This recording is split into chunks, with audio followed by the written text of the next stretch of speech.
Actually একটা ভিতরে ডর আছে, ভয় আছে যে এখন ফ্লাইটটা কি যাবে কি যাবে না।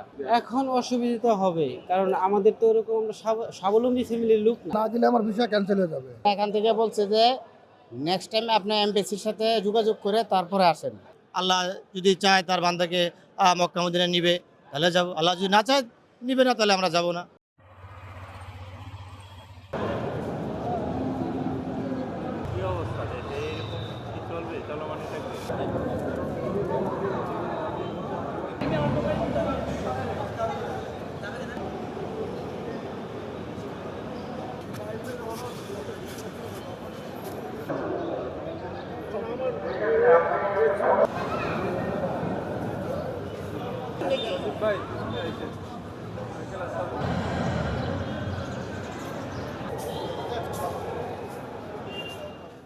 আমরা যখন উমরা করার নিয়ত করেছিলাম এবং যখন ভিসা করছিলাম তখন যুদ্ধ শুরু হয় নাই।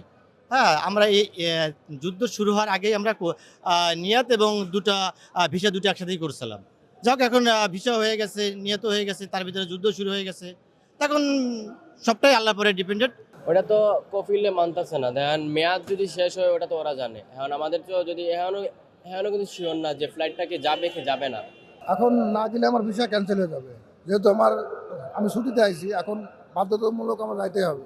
আমাকে আমার কোম্পানি থেকে বলছে যে যদি টিকিট ক্যান্সেল হয়ে যায় তাহলে কোম্পানি আবার টিকিট দিবে, পুরুষ পেপার আবার মনে করেন কোম্পানি বাড়ায় দিবে বলছে। আমি যাচ্ছি সৌদি আরব, রিয়াদ এয়ারপোর্ট।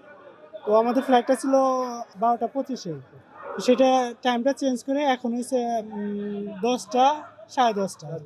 হ্যাঁ, এই সময়টা হ্যাঁ হোটেলে কোথায় হোটেলের নাম বলে না, বলছে হোটেলে নিয়ে রাখবে। সব ফ্লাইটের দাম আমের ক্যান্সেল, আপনি এটা যাবে না। বললো যে আপনি কর্তৃপক্ষের সাথে কথা বলেন অফিসে যায়, তারপরে হয়তো পরবর্তীতে এরা ডিসিশন নিব আর কি, কবে ফ্লাইট দেবো আর কি। আসছিলাম এয়ারপোর্টে, আমাদের আজকে টিকিটের ডেট ছিল, তো ফ্লাইট ওইখান থেকে বললো যে ফ্লাইট হবে না। তো এজেন্সির সাথে আমাদের যোগাযোগ করতে বললো যে পরবর্তী দিক নির্দেশনা এজেন্সিকে দেবে।